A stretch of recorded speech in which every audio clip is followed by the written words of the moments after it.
Aimer ses enfants, c'est bien. C'est d'ailleurs normal. Chacun devrait aimer ses enfants. Mais il y a un genre d'amour qui s'apparente à de la destruction. Oui. Parce que lorsque je vous entends dire, je ne voudrais pas que mes enfants souffrent comme moi j'ai souffert dans mon enfance. Ça aussi c'est bien. C'est bien. Mais essayons un peu de revisiter cette enfance-là qui était une souffrance pour vous. Quand on se levait le matin pour aller à l'école, le petit déjeuner n'existait pas. Ouais.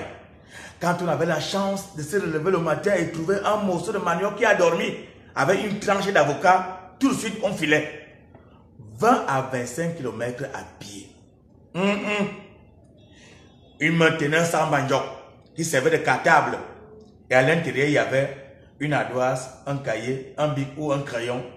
Les livres, et qui allait acheter ça? Les parents ne s'en sortaient pas. Oui. Et l'autre main tenait délicatement la culotte qui descendait régulièrement. Et cette culotte avait derrière des clignotants. Ping, ping. Mais on s'en foutait, on fonçait. Oui. On partait à 7h30.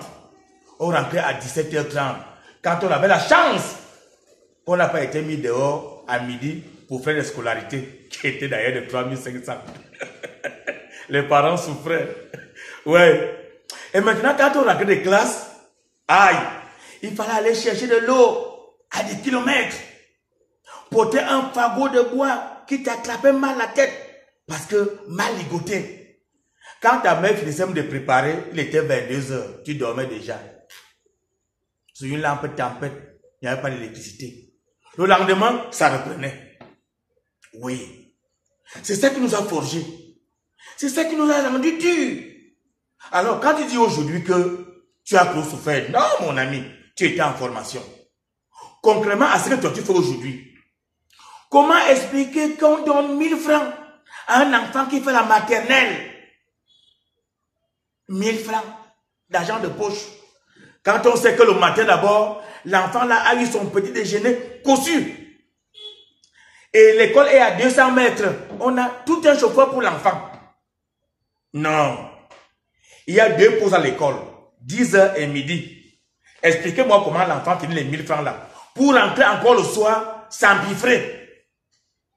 Et quand la voiture dépose le gars à l'école, d'abord quand le gars descend, la voiture fait piling, piling, piling, l'alarme. Entre temps, voilà son enseignant qui monte à pied, avec les chaussures qui demandent l'argent à Dieu. Ouais, comment vous êtes en train d'abrutir l'enfant? Il devient insolent, il nargue tout le monde. À l'école, il ne fait même rien. Le gars dort parce que trop fatigué, il mange trop. Non. Je sais que vous avez un peu et ça vous démange. Mais de temps en temps, hein, faites comme s'il n'y avait rien. Qu'il n'y ait pas de petit déjeuner même. Que les enfants mangeaient à 15h, 17h. Un enfant te demande quelque chose aujourd'hui, donne même ça demain, non. Tout ce que l'enfant te demande, tu donnes. Pas avec les biscuits, tu donnes. Les yaourts, je donne. Chocolat, tu donnes. À un moment donné, l'enfant pense qu'il a droit à tout. Mais ce que tu oublies, hein, c'est que ton argent là, non, il n'est pas éternel. Ta stabilité financière n'est pas éternelle. Ça peut chavirer. Et aussi, toi-même, tu n'es pas éternel. Imagine si tu venais à mourir maintenant. L'enfant va devenir quoi? L'enfant là va devenir quoi? Voilà ton enfant qui est dans une école, la maternelle, on paye 1,5 million. Parce que là-bas, c'est quoi? On fend le cerveau, on met l'ordinateur. Et quand tu meurs donc, l'enfant va commencer comment?